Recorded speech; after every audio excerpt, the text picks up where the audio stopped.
The views and opinions expressed in this program are those of the speakers and do not necessarily reflect the views or positions of any entities they represent. This program is intended for educational purposes. आप सुन रहे हैं radio Azim Premji university.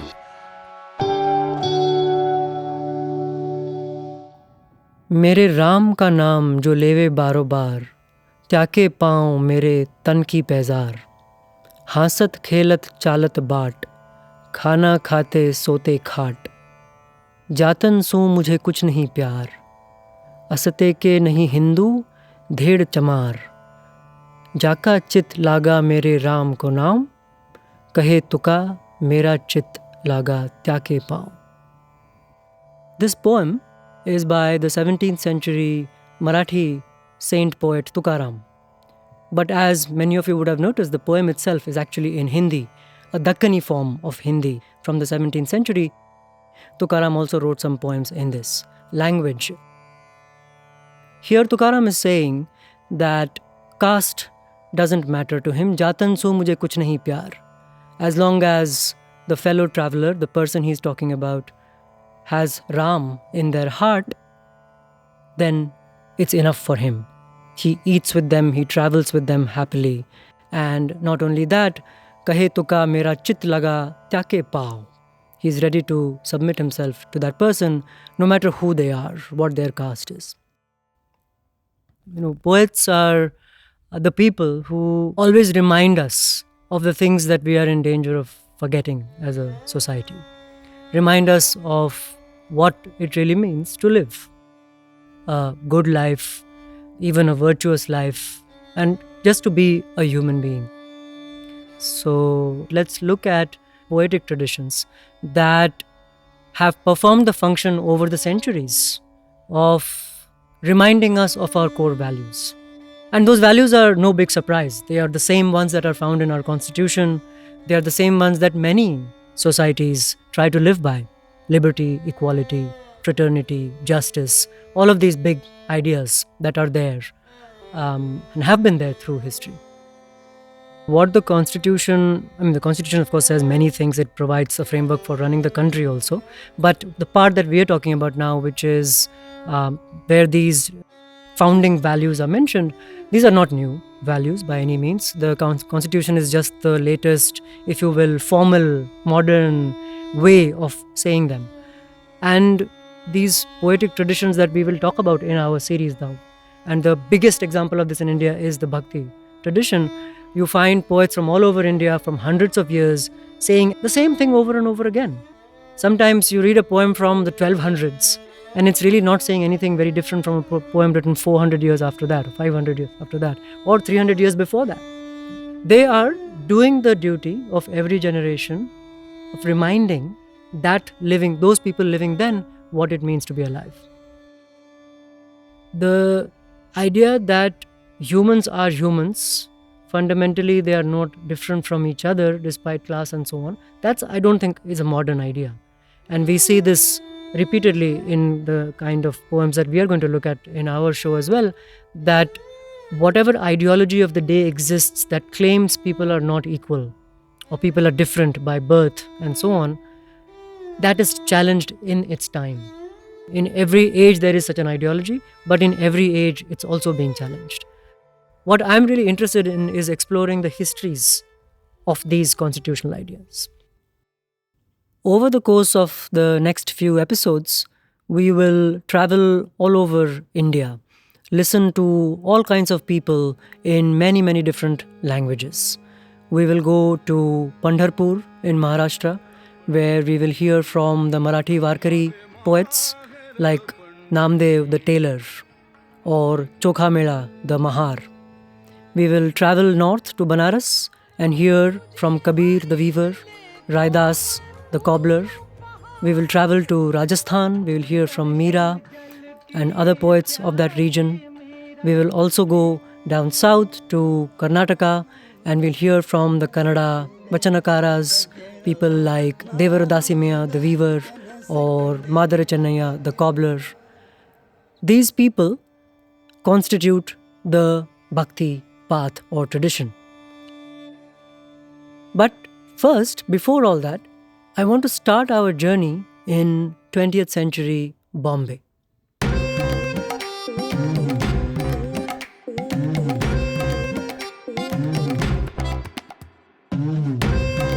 Bhakti Republic with Amit Basole.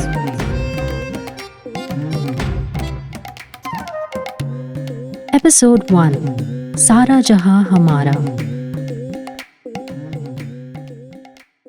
The early decades of the 20th century saw the emergence of the film industry in Bombay, which is a fascinating story in itself. We don't have the time to really go into the details of how opium and textiles and all kinds of industries played a role in the ultimate rise of the film industry.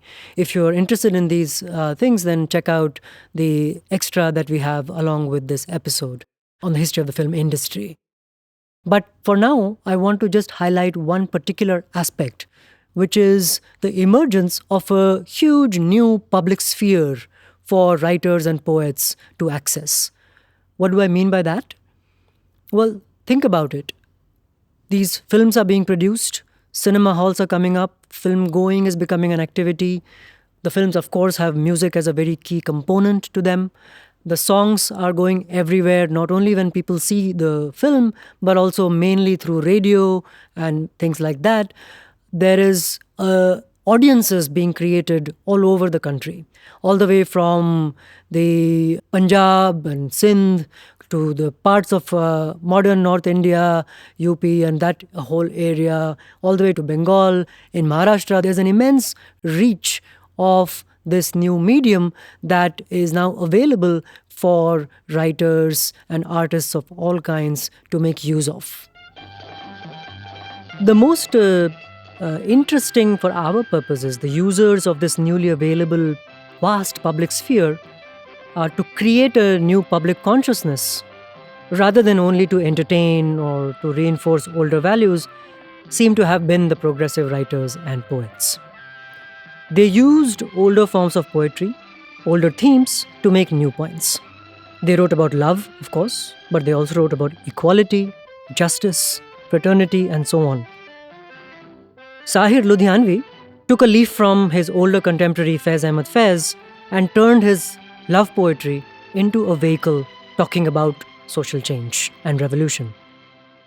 So, for example, if Faiz asked his lover to not demand of him the same kind of unconditional love that he could once provide, "Mujhse pehli si mohabbat mere mehboob na mang," as Faiz says, Sahir very similarly asks his lover to meet him somewhere other than the Taj Mahal. He says,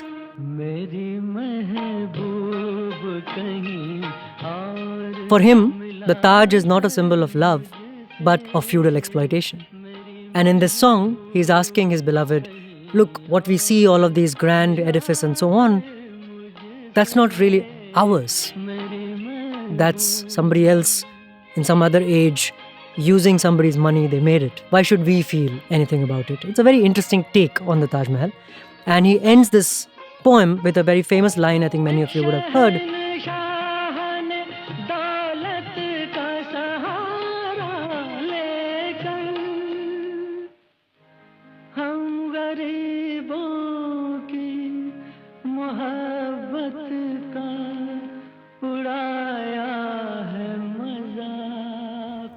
एक शहंशाह ने दौलत का सहारा लेकर हम गरीबों की मोहब्बत का उड़ाया है मजाक. So he is taking a very direct shot at that ostentatious display of love. Now the thing to note here is that Faiz and many others along with him would have of course written a lot of these kinds of poems, revolutionary poems, yearning for social change. They had been writing them, they had been publishing them in literary journals, they had been reciting them in mushairas. But at most a few thousand people would read the poem. Maybe a few hundred would listen to it at a mushaira. Now, they were writing poems that were reaching 1,000 times that number. Not even the Bhakti poets could instantly reach that many people at once. Eventually, of course, they did because they had the time. Bhakti over the centuries goes everywhere. Kabir goes everywhere. So Kabir's audience is eventually millions of people. But it took a lot of time to construct that public sphere where people were part of this tradition. Here, in the space of a few decades, a poet like Sahir can go from writing revolutionary poems that only perhaps his other revolutionary friends are going to read to writing a poem like Jinhe Naaz Hai Hind Pe Wo Kahan Hai, a very searing, powerful poem that is going to play in every town in the country. The marriage of progressive poets with Bombay cinema took Urdu poetry out of a limited literate literary circle and its small oral mushaira performance and so on, and gave it much larger audiences. Sahir is probably the first person that comes to mind when one talks about social protest poetry, progressive poetry, socially conscious, whatever you want to call it, of that period, of the 1950s, 60s. He wrote some of the most memorable poems, and I'll give you some examples. Two movies, Phir Subah Hogi from 1958 and Pyasa from 1957. They're both within 1 year of each other. Phir Subah Hogi based on Dostoevsky's Crime and Punishment. And Gurudat's Pyasa often said to be based on Sahir himself in a way, like taking scenes from Sahir's life, sort of. There is a funny scene in Pyasa, some of you may remember, where this young poet has gone to the magazine editor and asked, "Are you going to publish my poems or not?" Right? And it's the editor's office. And if you watch carefully, Mir Taqi Mir's portrait is hanging on the wall in the office. And he says, मैं आपके पास कुछ नज़में छोड़ गया था, पढ़ी है आपने? जी हाँ पढ़ी। पसंद आई आपको? उन्हें अपने रिसाले में छापिए ना। So he says, "I'm not going to publish it." क्यों छापू साहब? मेरा दिमाग खराब हुआ है क्या? आपकी बकवास कोई शायरी है? पढ़ गए घूम तो बेरोजगारी के पीछे लट लेके। And he has thrown them in the waste paper bin. He finds them in the waste paper bin. So, आपने इसको रद्दी की टोकरी में फेंक रखा है, तो क्या मैं इसके सर पे रखूँ? He says. And then there's a very interesting exchange, which exactly you can imagine would be a progressive poet's imagination of what the traditional poetry world is like and what I'm fighting against. जनाब, शायरी नाम है नज़ाकत का, गुलो बुलबुल पे शेर कहिए, जवाब नहीं है आपका, जाम और सुराही पे शेर कहिए। आप शायरी करते हैं या हजामत? मीर और मोमिन को पढ़ाया आपने? पढ़ाया आपने? जी उन्हें भी पढ़ा है और जोश और फैज को भी, जो आपकी समझ से बाहर हैं। लाइए मेरी नज़में, होंगी यहीं कहीं, ले जाना फुर्सत के वक्त। So poetry is about delicate things, sing about flowers, write about wine glasses and so forth. Not poverty and unemployment. These are not subjects for poetry. What are you doing? Are you a barber or a poet? Which is of course an insult in a certain kind of way. It is a castler also. And we will talk about in a later episode a very famous barber poet from MP called Sena Navi. Navi or Nai is his occupation and his name is Sena. Anyway, but that's for another time. So this scene from Pyasa to me is a lot like what, when people say it's based on somebody like Sahir, that's the scene that comes to my mind. But Sahir wrote for these two films some of the most memorable songs that we associate with this kind of a movement. And I'll start with one which is brilliant and funny. Chino Arab Hamara. This song is a parody of two songs of Iqbal. So Sahir's, just to remind you, Sahir's song goes, चीनो अरब हमारा, हिंदुस्तान हमारा, रहने को नहीं है सारा जहां हमारा. Iqbal had two songs. One was called Tarana-e-Hind, which everybody has heard of, I think. Saare jahan se acha Hindustan hamara. And one was called Tarana-e-Milli, anthem of the community, which went Chino Arab hamara, Hindustan hamara, Muslim hai hum, Saara jahan hamara. So this was a kind of a pan-Islamic imagination song that we are, we are sort of the rulers of the world or something like that. He's taken this world belongs to us idea, right? And he's run with this. The homeless are everywhere. Capitalism produces homeless people everywhere. They are a feature of the system. They're not a bug, as we say. Homelessness, which you can translate as la makani. La makan in Arabic means without home, and it's the appellate for God, one who is everywhere and has no one place. So the homeless are omnipresent. They're everywhere. The world is theirs. So Sahir says, Chino Arab Hamara, Hindustan Hamara. Kyun? रहने को घर नहीं है तो सारा जहां हमारा हो गया. In the second verse, another very nice and brutal takedown. In सारे जहां से अच्छा, Iqbal has some very lofty thoughts about the Himalayas. पर्वत हो सबसे ऊंचा, हमसाया आसमां का, वो संतरी हमारा, वो पासबां हमारा. Right? So it's this majestic mountain which is guarding us. It's our sentry, it is our guardian. Pasba Hamara. So, what does Sahir do with it?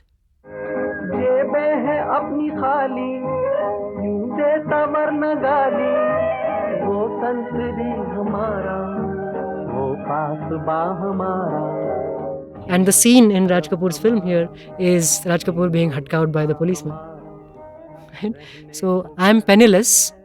Otherwise, why would this Pasban and Santri of ours, this guardian, bother me?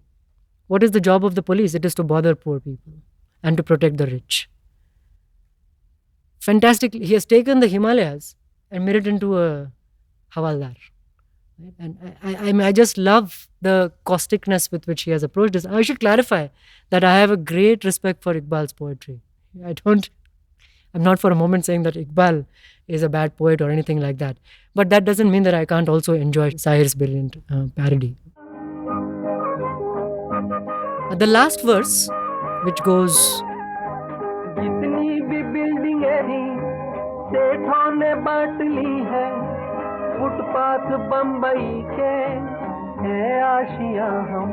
this couplet is this sort of captures the flavor of what many people were trying to do. I can give many examples of this kind of a thinking.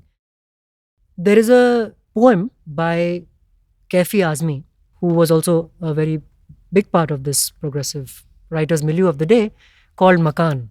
Very powerful poem. आज की रात बहुत गर्म हवा चलती है, आज की रात में फुटपाथ पर नींद आएगी, सब उठो, मैं भी उठूं, तुम भी उठो, तुम भी उठो, कोई खिड़की इसी दीवार में खुल जाएगी, ये ज़मीं तब भी निगल लेने पा आमादा थी, पाँव जब टूटती शाखों से उतारे हमने, इन मखीनों को खबर है न मकानों को खबर. Central idea in that poem is that it's very hot. Hot winds are blowing and that it's going to be difficult to sleep.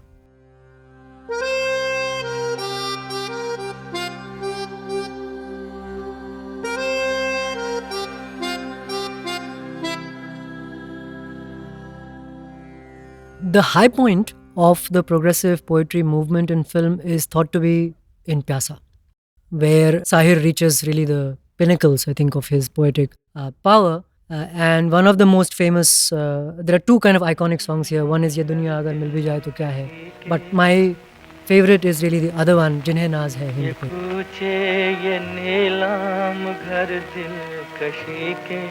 ये लुटते हुए कारवां जिंदगी के, कहाँ है मुहाफिज खुदी के, जिन्हें नाज है हिंद पर वो कहाँ है.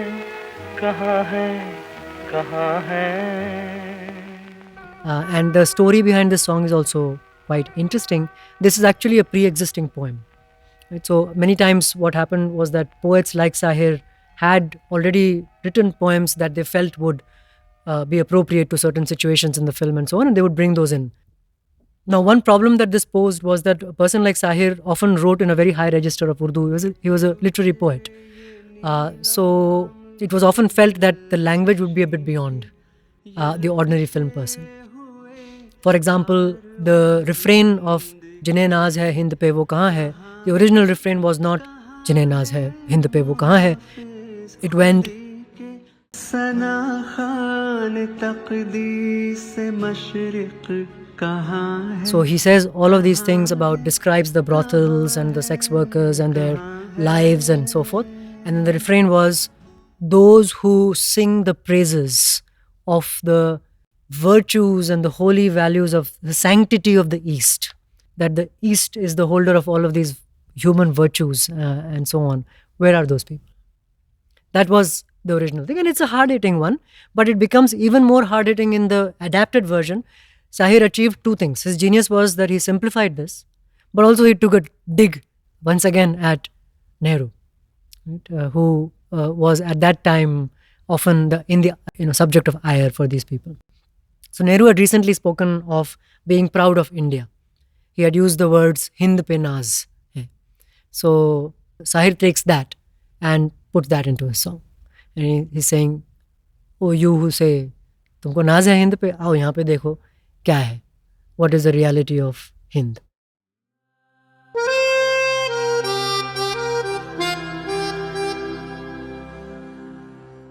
In the 1959 film Didi, Sahir has a delightful patriotic song that can be, for me, it's almost like a response of sorts to his own indictment of the nation in Jinhe Naaz Hai, which is a extremely hard-hitting song. This one is much more optimistic and upbeat. It takes place in a classroom setting. Right? And Sunil Dutt is the teacher, and the students say, we have a question to ask you. And then they break into song. Of course, when I say students, it's actually Asha Bhosle who sings. But they say,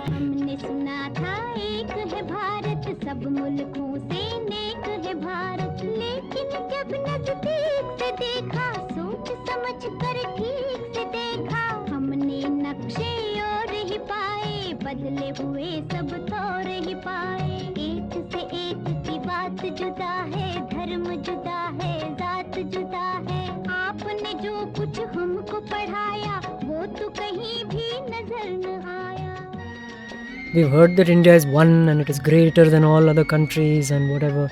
Look closely, we understand what we are seeing. That's not at all what we see. एक से एक की बात जुदा है, धर्म जुदा है, जात जुदा है. आपने जो कुछ हमको पढ़ाया वो तो कहीं भी नजर ना आया. This, by the way, is speaking as a teacher, your greatest fear, right? When your students say, whatever it is you're teaching, I really don't have any use for it. I don't see it outside. You want to be relevant. So Sunil Dutt is, of course, compelled to respond, and he says, कुछ मैंने तुमको पढ़ाया उसमें कुछ भी झूठ नहीं भाषा से भाषा न मिले तो इसका मतलब फूट नहीं. And then he goes on to say, एक डाली पर रहकर जैसे फूल जुदा है पात जुदा बुरा नहीं गर यूं ही वतन में धर्म जुदा हो जात जुदा अपने वतन में सदियों तक इस देश में बच्चों रही हुकूमत गैरों की अभी तलक हम सबके मुंह पर धूल है उनके पैरों की. Diversity can exist, and people are fighting. That's probably because somebody else has made them fight, and it goes on to colonialism and so forth. We have a course here in Azim Premji University at the undergraduate level. All the incoming undergraduates take it. It's called Understanding India. And I was joking the other day to my colleague who teaches this course. This song is basically the Understanding India song. He talks about everything in this that is covered in these kinds of courses. सदियों की भूख और बेकारी क्या एक दिन में जाएगी इस उजड़े गुलशन पर रंगत आते आते आएगी ये जो नए मंसूबे हैं और ये जो नई तामीरें हैं आने वाले दौर की कुछ धुंधली धुंधली तस्वीरें हैं. These plans, these efforts that we are making, these are all just sort of hazy things of things to come. By the way, the word mansuba, which is plan literally, can also be taken to gesture to the second 5-year plan, which was the big moment of the time. Right? This is the late 50s. So Sunil Dutt is summing up by saying that things will change, but they will take time to change. Now he's addressing the students directly. तुम ही रंग भरोगे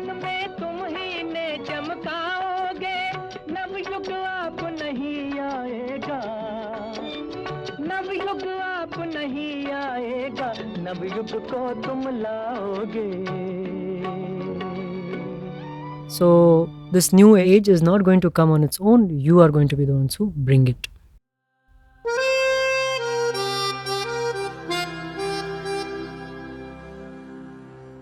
Coming up on the other side of the break.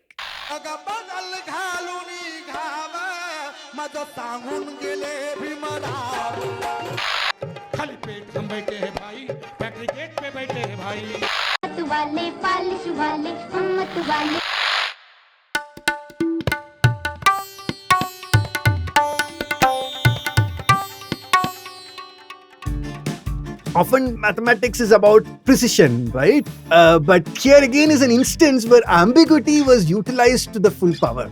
By the HR and payroll of Babylon, I accepted the offer letter thinking it's 44 lakhs. But no, it was only 44 rupees per annum. It's a math world with Divakaran and Shraddha. Out now, only on Radio Azim Premji University.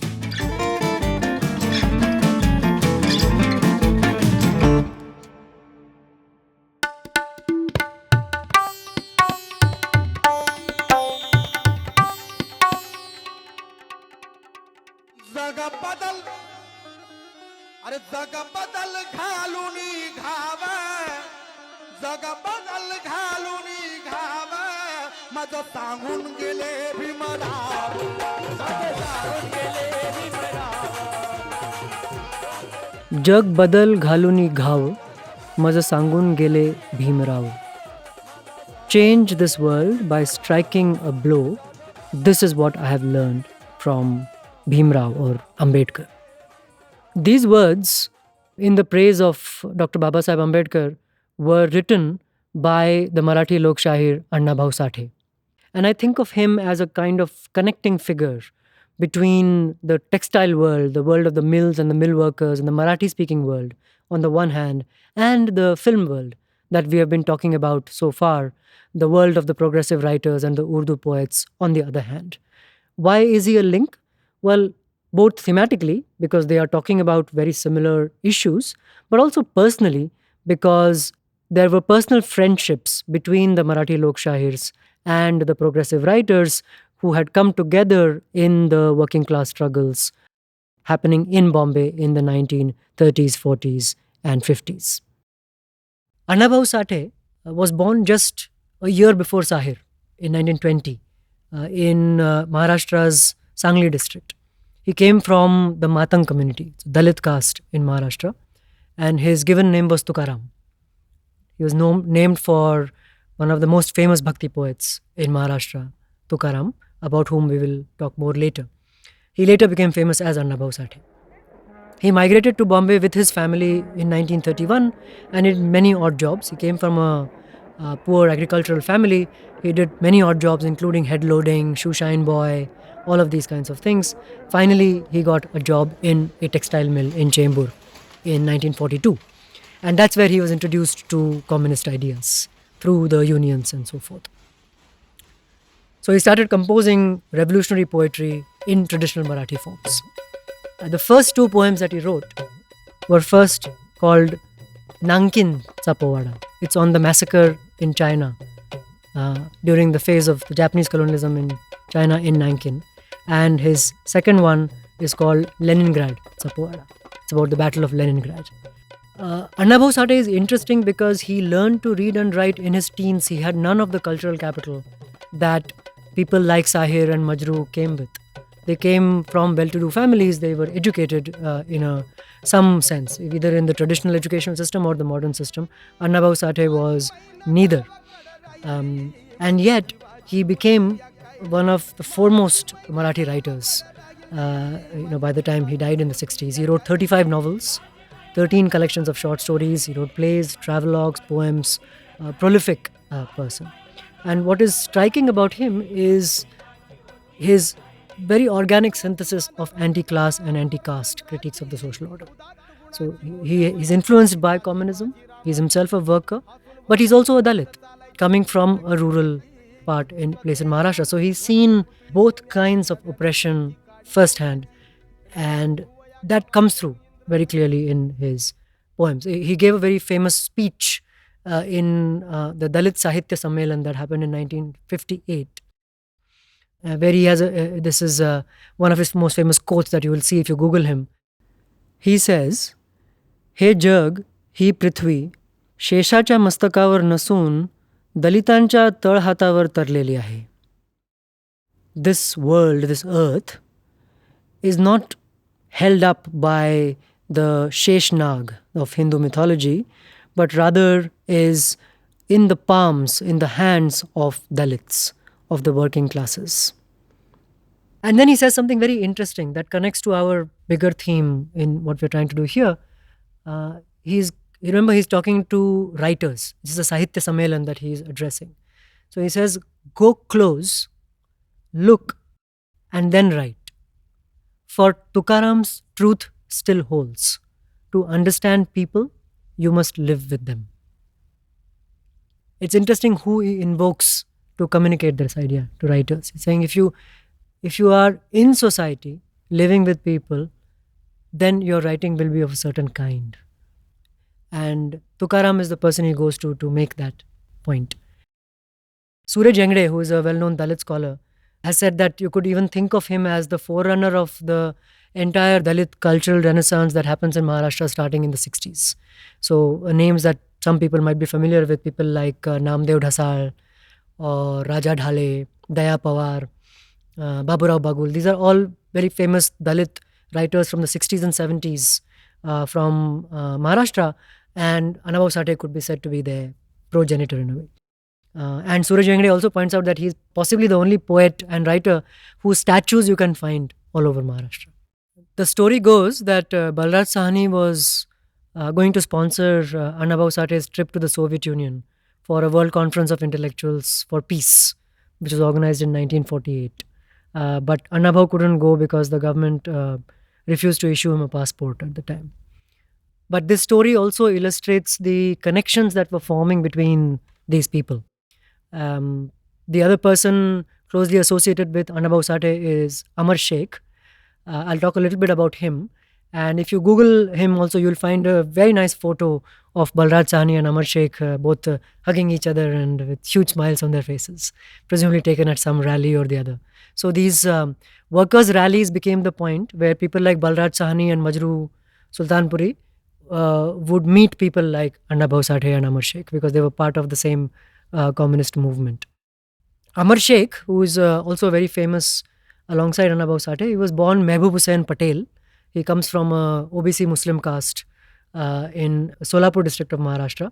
He went to prison during the civil disobedience movement and so on, and then changed his name to avoid detection by the British, moved to Mumbai, became a mill worker and a trade union leader, and became part of the same movement, and has written, again, a lot of songs that are very, very popular to this day, using the same kind of traditional tropes or forms, such as Launi and Povada, and we'll play a couple of clips for you.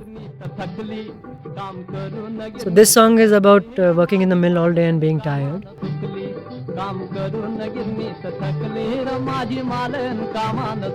There's another song about how the storm of socialism is coming.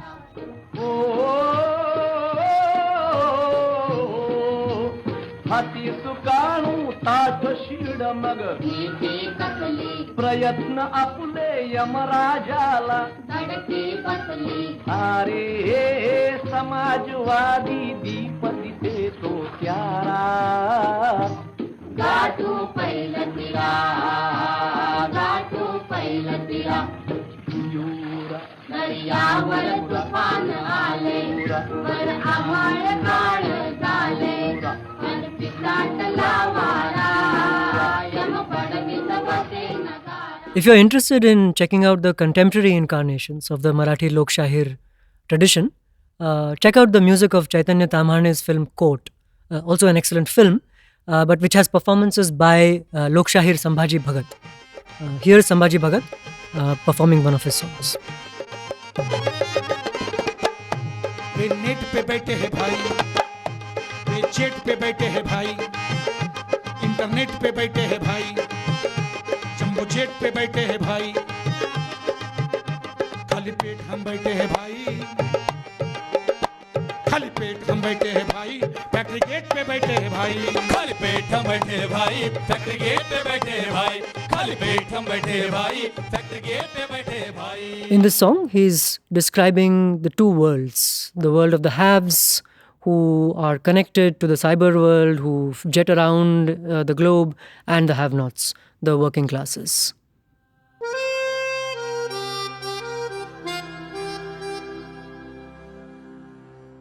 Born a year before Annabhau Sathe in UP's Sultanpur district as Asrarul Hasan Khan, Majrooh received a traditional education in Arabic, Persian, and Unani medicine. But it was his poetry that caught attention, making him a shagird of Jigar Moradabadi, famous Urdu poet of the time. Majrooh, in a meeting organized for mill workers in Bombay, recited a poem against Jawaharlal Nehru. He refused to tender an apology, and an arrest warrant was issued for him by the then CM of Bombay, Morarji Desai. What Majrooh had said was he called Nehru a slave of the Commonwealth. He also called him Hitler, which might have been an overreaction on Majrooh's point. But Morarji Desai got very upset at this. Majrooh went underground also at that point. But when there was a meeting organized to protest Faiz Ahmed Faiz being jailed in Pakistan in 1951, Majrooh came out of hiding to go to that meeting. As he was getting off from the stage after reciting his poetry, he was arrested and put in Arthur Road jail for a year. I'm talking about Majrooh, of course, partly because he's a very famous, alongside Sahir, progressive poet of the era. But he has a delightful song, which I think not many people have heard, perhaps. Certainly not as famous as Sahir's, iconic songs, which is from a 1962 film, I think. The song is called Lahu Ka Rang Ek Hai. And it has really beautiful poetic treatment of inequality and a kind of a Marxist look at the relations of production, as it were. The poor and the rich being two sides of the same coin, rendered poetically. So he says,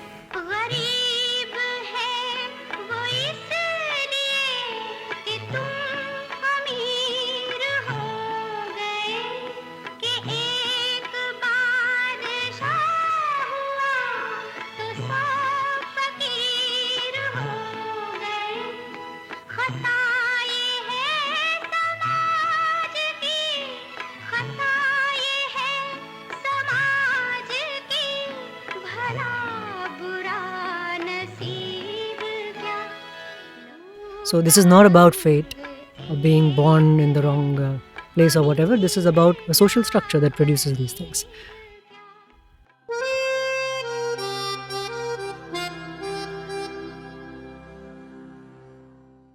So we've spoken so far about people like Sahir and Majrooh who came from a very literary Urdu milieu. We've also spoken about people like Annabhau Sathe and Amar Sheikh, who came from a very different milieu, a folk milieu, wrote in Marathi. In my mind, the poet who perfectly bridges this folk vernacular world with the cosmopolitan Bombay film world is Shailendra, who is the last person that I really want to talk to about today. Unlike Sahir, who came from an ancestrally rich kind of a family, his father was a zamindar in Ludhiana, although Sahir was disowned by his father, so Sahir himself didn't grow up very wealthy, but he came from that kind of a milieu. Shailendra came from a Dalit family in Bihar. He belonged to the Mochi caste in Bihar's Saara district. Although Shailendra himself was born in Rawalpindi because at that time his father was working there. He was educated in Mathura and he ended up as a railway workshop technician. I think he used to do welding in Matunga in Bombay in the 1940s. That was his job. He was already writing poetry and had even published some poems when he was still in Mathura. There is still today Janakavi Shailendra Marg in Mathura if you go there. Janakavi, by the way, is just the Hindi version of Lok Shahir. They mean the same thing. In Bombay, he became part of IPTA, the Indian People's Theatre Association. And the story goes that Raj Kapoor heard him recite his poem at one of the IPTA events and offered him a job to write for his upcoming film. Shailendra's language is different from Sahir's. Sahir could write in a folk or a Hindi idiom if he wanted to. I'll give you some examples at the end of that. We shouldn't fall into the binary of thinking that Muslim poets wrote in Urdu, Hindu poets wrote in Hindi, something like that. That was not the case, and I'll give you examples of that too. But Sahir did come from a very different milieu. He inherited, as we saw in the clip from Pyasa earlier, Josh and Faiz, Ghalib, Mir. This is the world of Sahir. Shailendra's world is different. His language is much more eclectic, and he draws powerfully from Hindi and Urdu idioms, elite and folk idioms. That's really his genius. Every time you hear protesting college students say, "Har zor zulum ki takkar mein sangharsh hamara nara hai," that's Shailendra. He coined this slogan for the striking mill workers in Bombay. Originally, the slogan was "Har zor zulum ki takkar mein hartal hamara nara hai." Right? It was a strike slogan. Or you might have heard "Tu zinda hai to zindagi ki jeet pe yakeen kar, agar kahin hai swarg to utar la zameen par." Very powerful lyrics, again Shailendra. And you hear these everywhere today also in these protest songs, and that's Shailendra talking to you. And of course, even those who are very cursorily familiar with Bombay cinema songs have heard Mera Juta Hai Japane. And that kind of song was his trademark song. He wrote a lot for Raj Kapoor. His songs for Teesri Kasam, which is a film that he himself made. Shailendra made this film. It's based on Phanishwar Nath Renu's novel, Mare Gaye Gulfam. It's a very East UP, Bihar type of a story, regionally, culturally speaking. And his songs like Sajan Re Jhoot Mat Bolo, सजन रे झूठ मत बोलो खुदा के पास जाना है न हाथी है न घोड़ा है वहाँ पैदल ही जाना है. These are so perfectly, they capture the ethos through the language. And this was really Shailendra's genius. This film, unfortunately, was his undoing. It is now a very famous film, but it took a long time to produce. It didn't do well, and it basically drove him to drink, and he died in his mid-40s, unfortunately. Died very young. So the Avara of Shailendra is the same figure as we saw earlier in Chino aur Ab Hamara. It's that guy who has nothing. Garbar nahi, sansar nahi, mujhko kisi se pyar nahi. That a kind of alienated proletarian figure. This quality of Shailendra that I was talking about, which is bringing together the folk traditions with the more modern sensibilities and so on. Many people have pointed to this. Gulzar draws attention to this in an interview that he gave a few years ago. Javed Akhtar goes even further and he says that in his mind, Shailendra is in the tradition of Kabir and Meera. और शैलेंद्र जी का तो मैं रिश्ता जोड़ूंगा मीरा कबीर से. वो सिलसिला है कि जहाँ इतनी सादगी से बात कहने की सलाहियत हो कि जैसे अब गाइड में ही उनका वो गाना था मुसाफिर जाएगा कहाँ, तो उसमें एक क्रॉस लाइन है 3 लफ्ज़ की जिस पे मैं आज तक रश्क करता हूँ. That's where we should situate his ability to talk about values in a very direct, simple way. And I'll give you 2 examples of this. किसी की मुस्कुराहटों पे हो निसार, किसी की मुस्कुराहटों पे हो निसार, किसी का दर्द मिल सके तो ले उधार, किसी के वास्ते हो तेरे दिल में प्यार, जीना इसी का नाम है. Very direct, very simple and beautiful. Of course, you will find many people drawing on those ideas, and we'll see very shortly Sahir himself also drawing on this, but Shailendra really lives it. Just beautiful, capturing that ethos. But I want to draw your attention to one lesser known song. Perhaps, these are all famous songs of Shailendra, but there's one song of his that I really like from a film called Boot Polish. This is picturized on a couple of young shoeshine boys. And the song goes, Hum matwale polish wale. That's the refrain. Right? And it starts,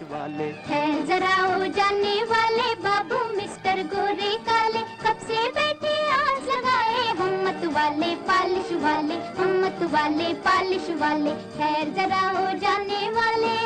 It's a very innocent kind of a song in some ways through children, but it takes a very serious turn about halfway through the song when there's a very direct visual attack in a way on caste. And now knowing Shailendra's caste background, which I didn't say when I sort of just stated the fact that he's a Dalit, I didn't mention that when this fact came out a few years ago, that actually caused quite a stir because it was not a well-known fact.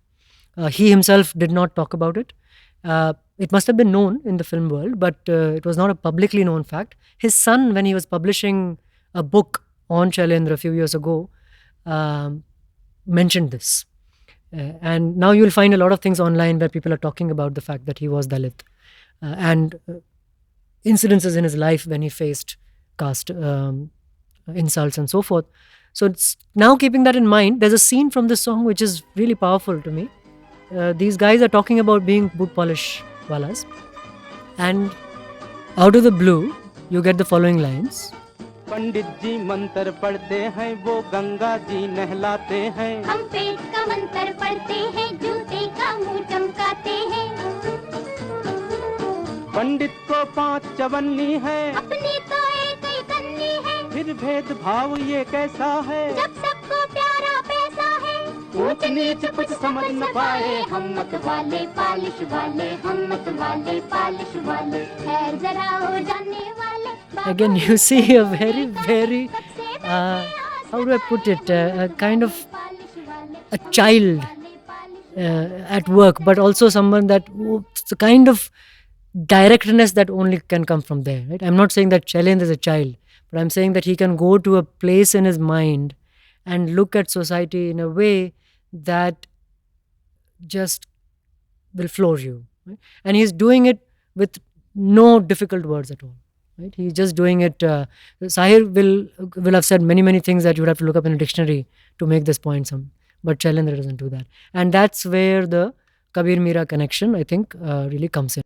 This song by Shailendra, which is the boot polish song, is of a genre of which there were many. I think perhaps not so much anymore, but certainly back then, songs based on occupations, but which made a bigger point than just about being about the occupation, right? So if you think of Champi Tel Malish, right, which is Sahir's, if you remember, one line in that goes, नौकर हो या मालिक leader हो या public अपने आगे सभी झुके हैं क्या राजा क्या सैनिक. So that idea of everyone having to bow before the barber is a very old idea. You see it in Sena Navi, the Bhakti poet that we will talk about, who is a barber.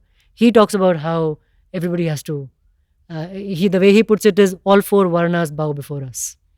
Right? So this kind of using the occupation and its physicality, its techniques, its instruments, everything to make a philosophical point is a Bhakti thing to do. And it's being done here by Shailendra. And on this same theme of Shailendra and Bhakti, I referred to this book that was released by his son a few years ago when his caste also became public. Dr. Namvar Singh, who is one of Hindi's foremost literary critics, when releasing the book, he described Shailendra as the greatest Dalit poet after Sant Ravidas, who we are going to talk about. Ravidas, of course, is a very big icon. He's a Man Changa to Katoti Mein Ganga. We'll learn more about this later. So Shailendra has had huge fans among other poets. As I mentioned Javed Akhtar talking about him, I mentioned Gulzar talking about him, and Nagarjun, who I mentioned earlier, who is a very big Hindi poet, he wrote a whole poem dedicated to Shailendra. And he says in that, he refers to Shailendra's character, and he says, Tikdam alag rahi muskarati, tumhare paas na aayi. Tikdambazi and all of this kind of doing tedha sort of stuff, that never came close to you. Film jagat ki jatil vishamta, aakhir tumko ras na aayi. The kind of inequality of the film world itself, in the end, you couldn't bear it. As I told you, he died young and a disappointed man. And Nagarjuna ends his poem saying, ओ जनमन के सजग चितेरे, जब जब याद तुम्हारी आती, आंखें हो उठती हैं गीली, फटने सी लगती है छाती. Janman ke sajag chitere, the one who really knows how to paint the common man's world in poetry. So when I think of Shailendra, he says, my eyes well up with tears and my chest bursts with pride, or my heart overflows with pride. A beautiful lines, really, for Shailendra. There's a scholar in Jamia Millia Islamia University, Vinay Rajoria, who has also written on Shailendra, and I really like what he says in one of his articles. He says that his songs have the essence of indigenous Indian consciousness, containing in themselves the rationality of the ideas of Buddha, the intellectual questionings of the Upanishads, the fervent love of the Sufis, and most evidently, the inseparable humanism and deep optimism of the Bhakti tradition of Kabir, Mira, Nanak, and Bulle Shah. It is this that I was alluding to earlier when I put him in the middle of people like Sahir on the one hand and Bhakti poets on the other hand. References to Bhakti have popped up many times in today's episode, and it's worth thinking about the historical presence of Bhakti and its many forms of expression all over the country that made a kind of public sphere readily available for these modern poets to communicate their new ideas. Meaning that the prior work has already been done by the Bhakti poets to prepare people's minds for certain kinds of ideas. Both the kinds of poets we saw today, the Marathi Lok Shahirs and the Hindi Urdu progressives as well, tapped into these older forms of poetry to communicate new ideas. Be it Lavani or Povada, or the ghazal or the doha forms and so on. These are all classical or early modern, pre-modern forms. Not only that, but they use traditional themes to talk about new experiences, right? As Shailendra was doing. He was the master of doing this folk language kind of take and then tapping into a long history of humanism in our poetic traditions. And finally, I don't want to leave this without pointing out, I think it's probably obvious to many of you, that poets like Sahir and Shailendra, they explored a lot of the convenient stereotypes we carry around about language and religion and so on. As scripts demand, poets can switch the register of the language and tap into a very different tradition. I'll give you two examples. There's a movie called Chitralekha, right, which is sort of set in historical time period. You can even think of it as pre-Islamic and so on. It's a period drama. And there's a song in it that Sahir wrote that goes something like this. And it's a meaningful song that has an important point to communicate. संसार से भागते फिरते हो, भगवान को तुम क्या पाओगे? संसार से भागते फिरते हो, भगवान को तुम क्या पाओगे? इस लोक को भी अपना न सके, उस लोक में भी पछताओगे. ये भोग भी एक तपस्या है, तुम त्याग के मारे क्या जानो? ये भोग भी एक तपस्या है, तुम त्याग के मारे क्या जानो? अपमान रचयिता का होगा, रचना को अगर ठुकराओगे. This is going back to what I was saying earlier about bhakti and living in society as opposed to the ascetic life. This is that. It is saying that if you renounce and run away from creation, you insult the creator. It is in the renunciation of the creation that the insult to the creator lies. Apman rachayita ka hoga, rachna ko agar ठुकराओगे. And this is Sahir. I'll give you one more example. In the famous qawwali from Barsat Ki Raat, Ye Ishq Ishq Hai, which many of you may have heard, there is again this sort of nice shifting of registers as different voices come in.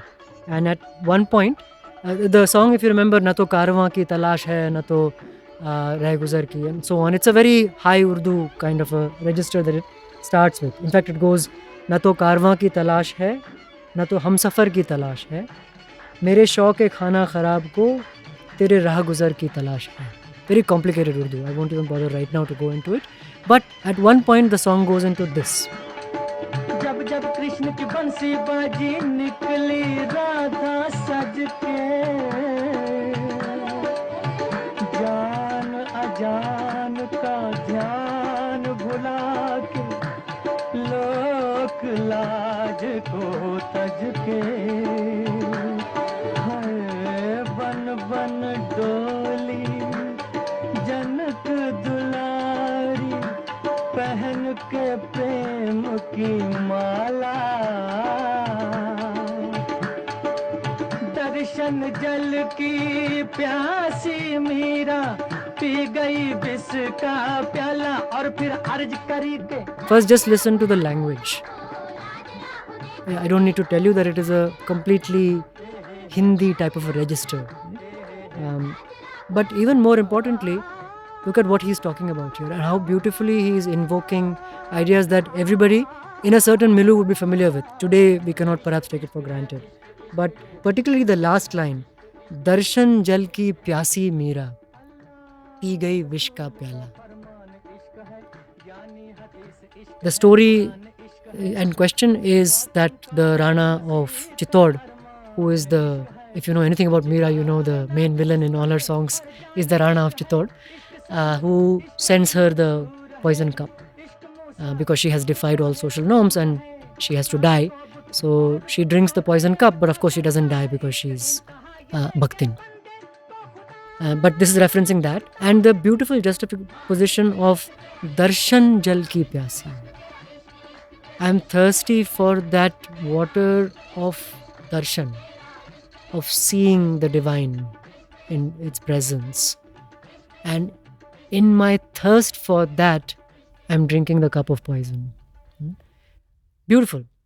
And this is there in just lying in the middle of this 15-20 minute kawali that maybe most people don't even get to this part where this happens. And it's written by Sahir. One last thing I want to just draw your attention to in terms of the legacy later. You know, we've talked a lot today about mainly the 50s, 60s kind of time in Bombay cinema. But the shadow of progressive writing is much longer than that.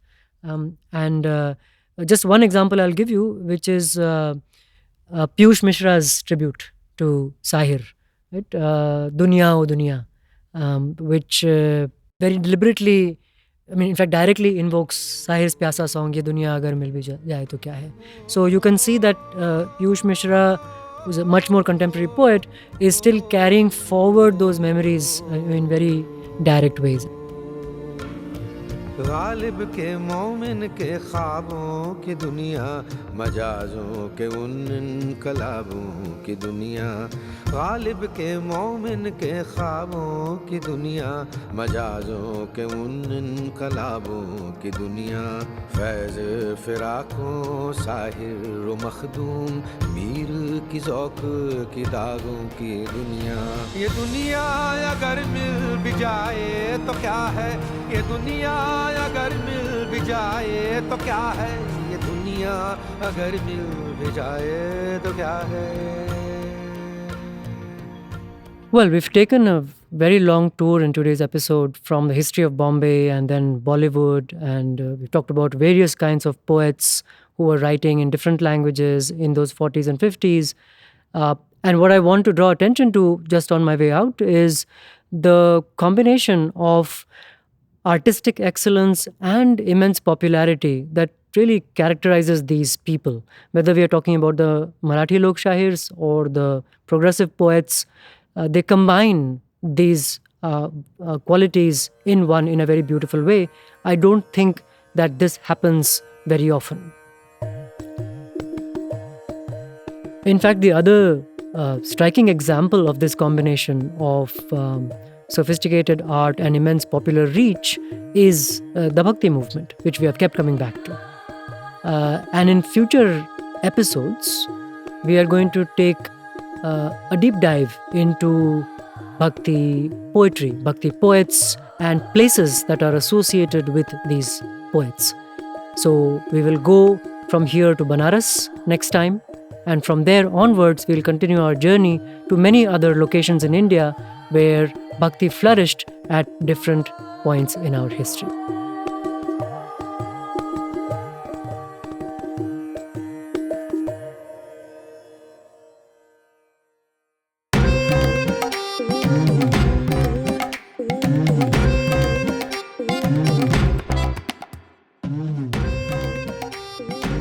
Make sure you check out the show notes where we share the show resources and acknowledgements. And don't forget to subscribe or like our channel for future episodes.